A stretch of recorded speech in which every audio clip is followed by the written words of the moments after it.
Last year, we saw the advent of ChatGPT, which made the entire year the year for generative AI. And we saw not only ChatGPT, but amazing applications in video, in notes, in text, and images.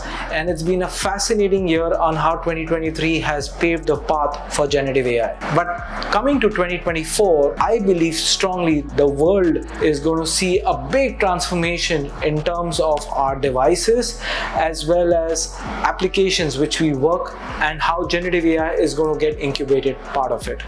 And one of the key things which is going to be a big game changer is going to be our mobile phone.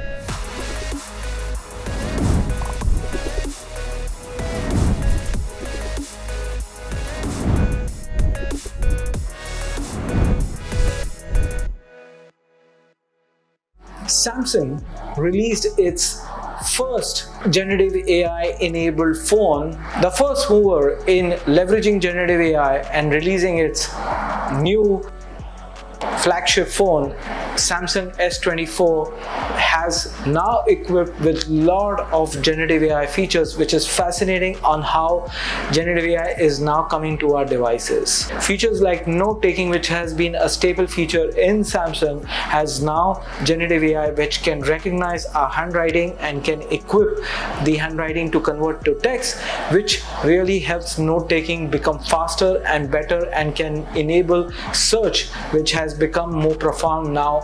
And as I take notes on a day-to-day basis, I can tell you I still love writing rather than typing, and if you're able to search your handwritten notes, that's going to be a big game changer.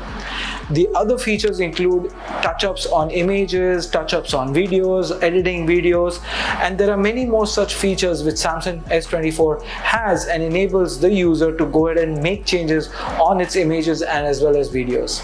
In addition to that, you can generate your own generative AI enabled wallpapers, which has not been equipped in any phones till date. You can personalize your phone screen to whatever you would wish to have. And that are some of the features which generative AI enabled S24 has. If you want to know more about it, let me know and I'll do a deep dive into S24 as I get my hand on that phone. But Galaxy Samsung S24 is not the only AI phone which has been released or is being spoken about. The other key marquee one has been Rabbit's new phone called R1. If you haven't seen some of the demos, I'm just blown away in terms of the future of how phones and telephony is going to change. Rabbit is a device almost like a Samsung S Flip. Definitely doesn't flip, it only is form factor, which is almost a very small and unique phone. And I saw the red version and I was in love with it. By just pressing the button, you are having a conversation with the phone, and not only chat enabled, but it also integrates with most of the premium apps like Uber, DoorDash, and many more, and you can straight away converse, call up people, take pictures, have your cars booked, your meals booked, and these are some of the features which Rabbit R1 has.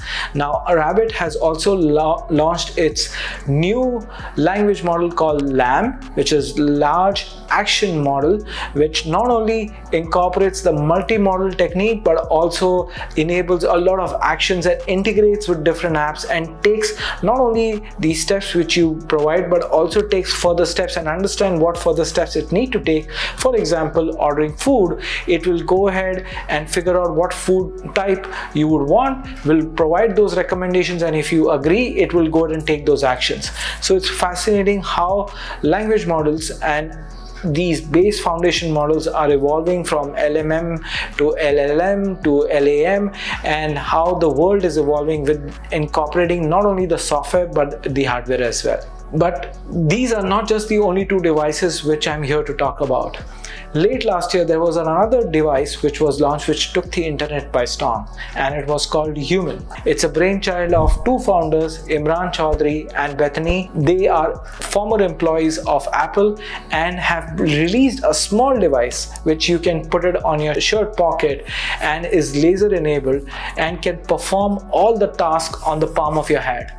Think about a screen which is projected through a laser projectile, and you can perform various activities just just on your fingertips or on your palm.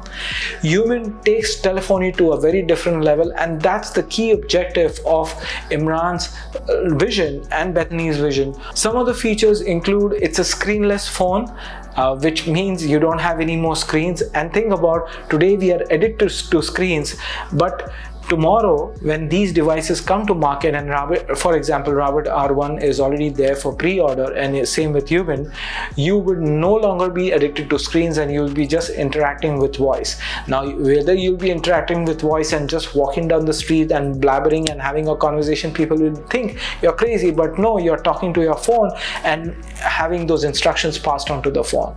So screenless phones are probably the future, and that's where the world is moving to. The second, Humane is completely gesture based and controlled by what you do on your fingertips. Now that's fascinating. Now think about, today I am using my fingers, I'm using my palms, and I'm touching my palms. We all will have to learn new ways to interact with the phone, and be careful that you don't do any actions or move your fingers in a different way which will give instructions to your phone, and that may do certain actions which you don't want to do. But it's fascinating how interaction with hardware is going to be so seamless and going to be more natural, so that you don't have to learn a specific device, or you don't have to learn how to use a phone. It is difficult for many folks if they are transitioning from an Android to an iOS and vice versa, on to get accustomed to those devices. But think about the future where you don't, and we all know very well on how we can touch our fingers and have those interactions. Same way Humane is capitalizing on those basic features and really make the interaction with the hardware seamless. The other features, it definitely includes a trust light, which is really good from a data security perspective. So think about, today if our phones are off, others would know that our phones are off. But with the small device just hanging over your shirt or your pocket, it has a trust light which enables the opposite person to know that your phone is on, and probably from a data security can be careful, or at least have a conversation which doesn't intrude on or doesn't interrupt in the conversation with the person who's wearing the device will be having. In addition to that, it has also packed in a lot of AI security features which protects the conversation with the phone as well as anything what you do on the device. If you think about, I'm using that word phone, I don't think so it's a phone, it's a device for connectivity and interaction. I don't know what these new devices like Rabbit R1 and Humane are going to be called. Yes, they are currently being categorized as phone or mobile phone category, but the future will define a completely net new category.